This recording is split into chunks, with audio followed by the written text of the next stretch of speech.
We've also looked at expanding logarithms, which means taking a logarithm that is a single logarithm and expanding it out into multiple logarithms by splitting up the stuff on the inside. I'm going to do this relatively quickly here, so I'm not going to go through and spend a lot of time explaining every detail. But what we talked about was if you have a division on the inside, you can split it up with subtraction. So you'd have log of xy squared minus log of 2.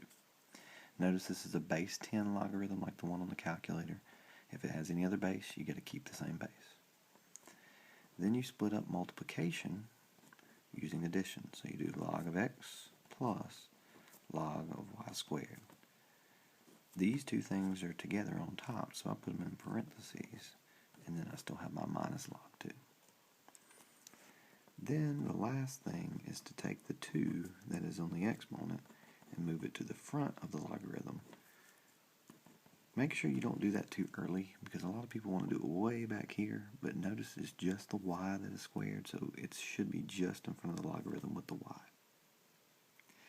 The other thing we did was condensing logarithms, which means taking multiple logarithms like it looks at the end of this one and bringing it back to the way the beginning looks over here.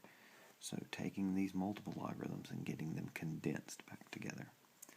Notice that these two are in brackets together. That means they go together. Notice also there's addition between them. So think about what we did back here. Remember that addition came from the two that are multiplied. So we bring these together by multiplying this times this inside the logarithm, which means I'll have x minus 1 times x plus 1 inside one logarithm, which, if you remember back from previous chapters, that's x squared minus 1. Then notice I have subtraction between these two now. Remember what we did with subtraction here. It came from the division here. So when we go backwards with this, it's the same thing. We divide this by this into one logarithm, base 2, x squared minus 1 on top, 4 on the bottom. Do not put two logarithms here. That's the last thing that we learned, was dealing with what do I do if I have a logarithm that has a base raised to an exponent equals this, and this is not easy to do in my head. Well, I showed you how to do it on the calculator by taking the log of 4 divided by the log of 3. This is totally different than this property right here when you subtract.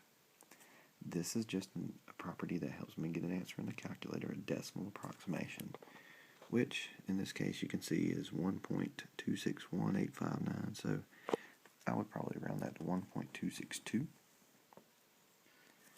Same thing on this one, and this one will come familiar with us later on. Notice even though it's got an ugly bottom to it, you still do the log of 2 divided by the log of 1.02 in your calculator. You can do the natural log, which is the base e logarithm, or you can just leave it as the log base 10. Most people use log base 10 because it's the quick one to remember. So 35.0027, so 35.003. We'll talk about this later, but this will have some direct impact on those bank accounts that we talked about. So those are those properties of logarithms that we learned.